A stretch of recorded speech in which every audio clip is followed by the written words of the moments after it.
आज हम लोग पढ़ेंगे प्रतिरोध पर ताप का प्रभाव। आपको बताया जा चुका है किसी चालक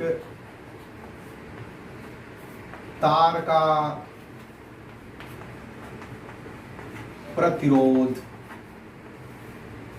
R इज इक्वल टू बताया गया है आपको m l upon n e square A tau.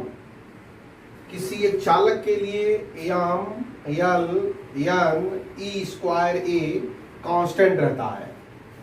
इसी चालक के लिए टेम्परेचर को बढ़ाएंगे तो लंबाई में, इस एरिया में, ई में, एन और एम में कोई अंतर नहीं होगा, लेकिन ये टाउ का मान बढ़ जाता है या घट जाता है, फर्क पड़ता है टाउ पे। तो कह सकते हैं हम कि R is proportional to 1 upon tau.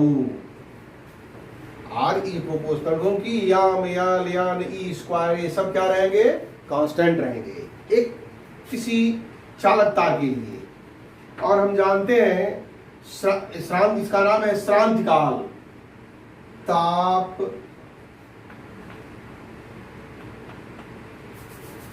श्रांतिकाल tau, श्रांतिकाल tau कर सकते हैं। श्रांतिकाल टाउ का मान ताप बढ़ाने पर, ताप बढ़ाने पर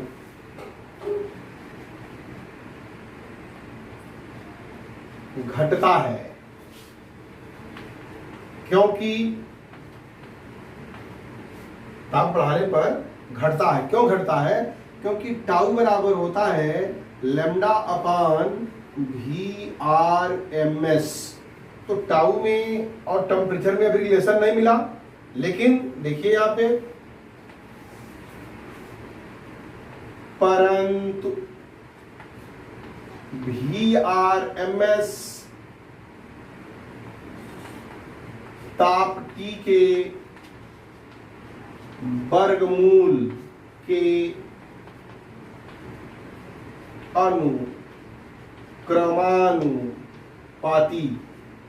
अनुक्रमानुपाती होता है।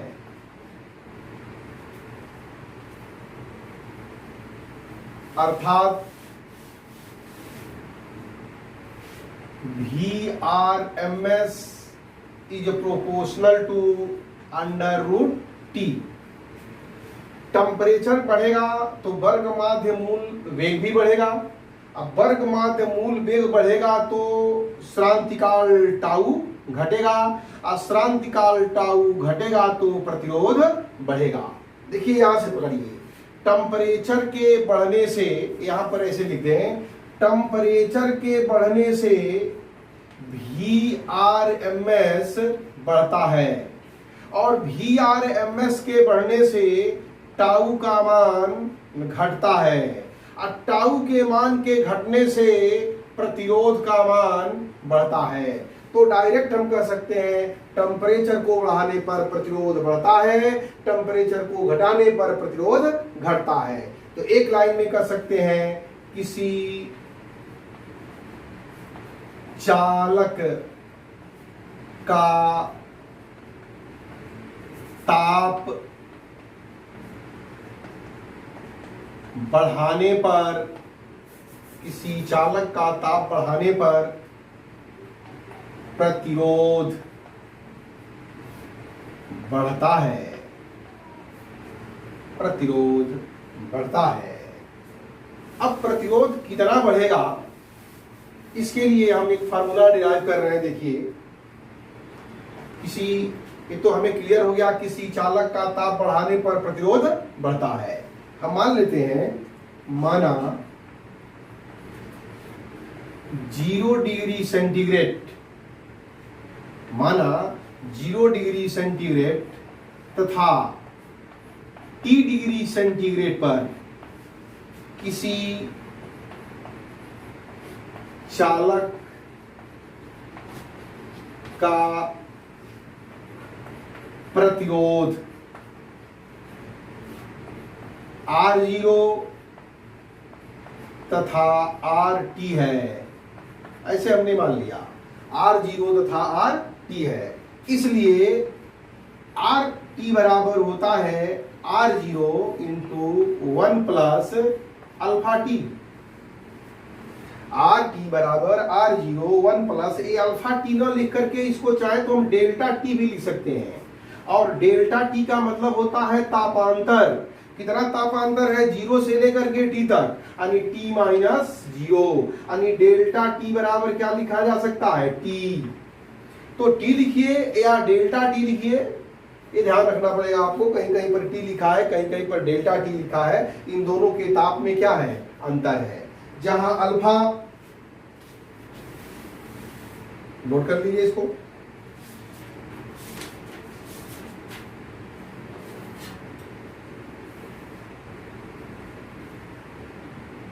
जहां अल्फा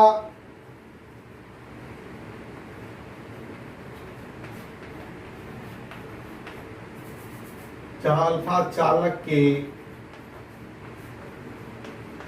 पदार्थ का ताप गुणांक है।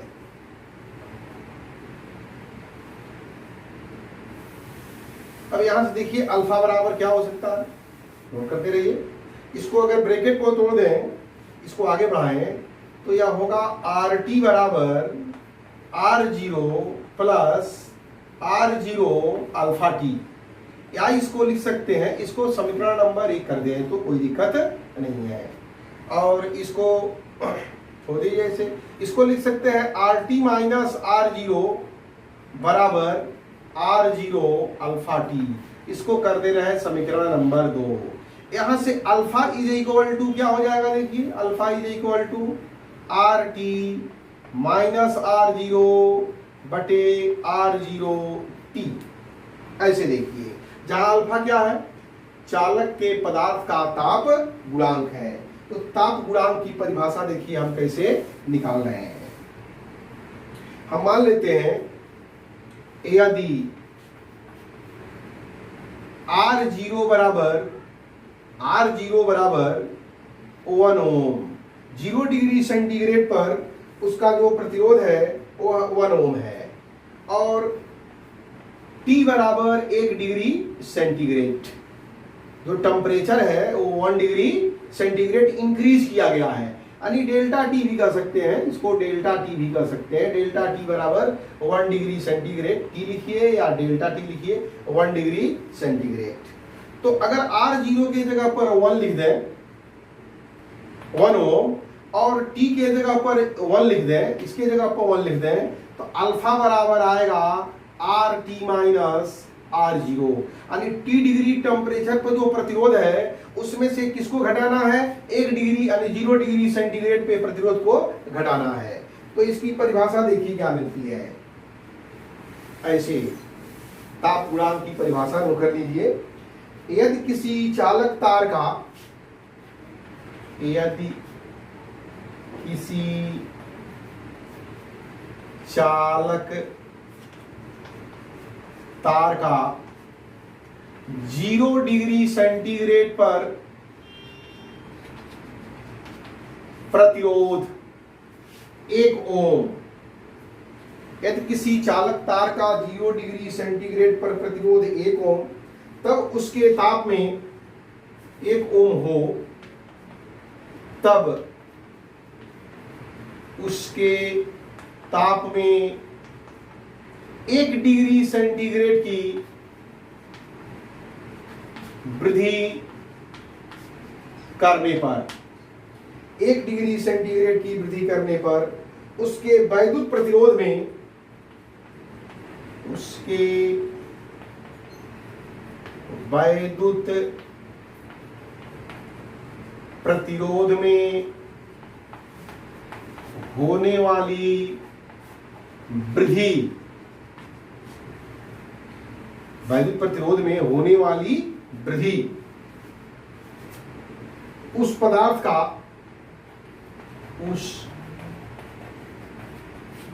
का ताप गुणांक कहलाता है। प्रतिरोध ताप गुणांक, यहां पे छूट गया है, प्रतिरोध ताप गुणांक कहलाता है।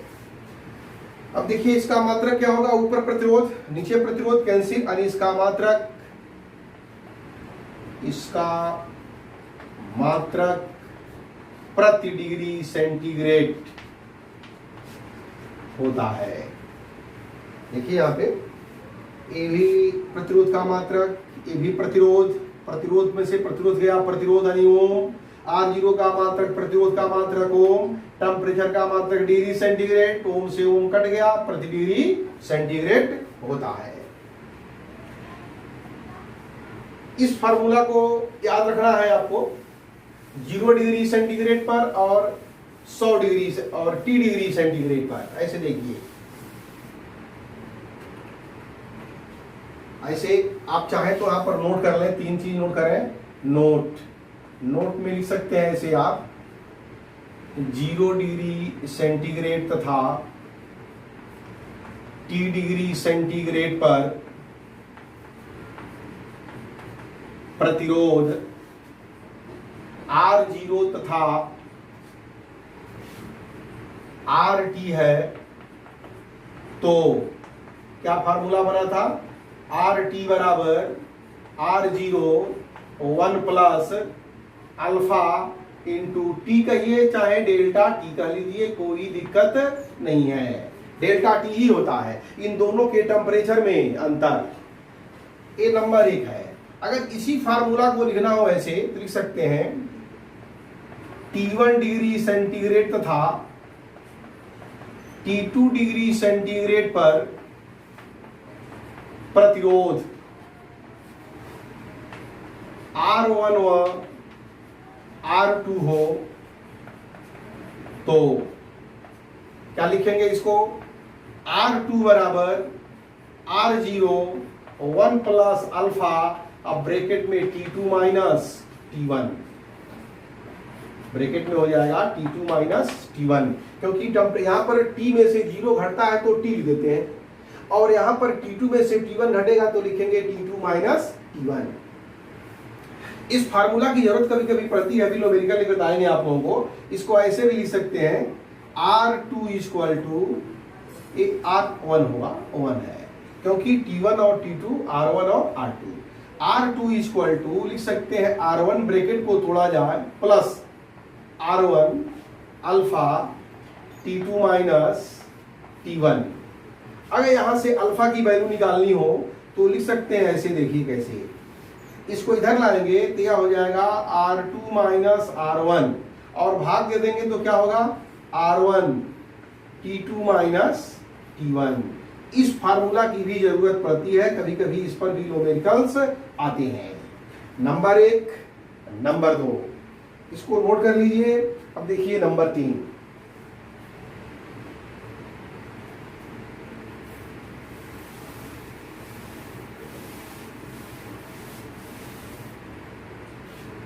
नंबर 3 देखिए क्या है, 0 डिग्री सेंटीग्रेड तथा 100 डिग्री सेंटीग्रेड पर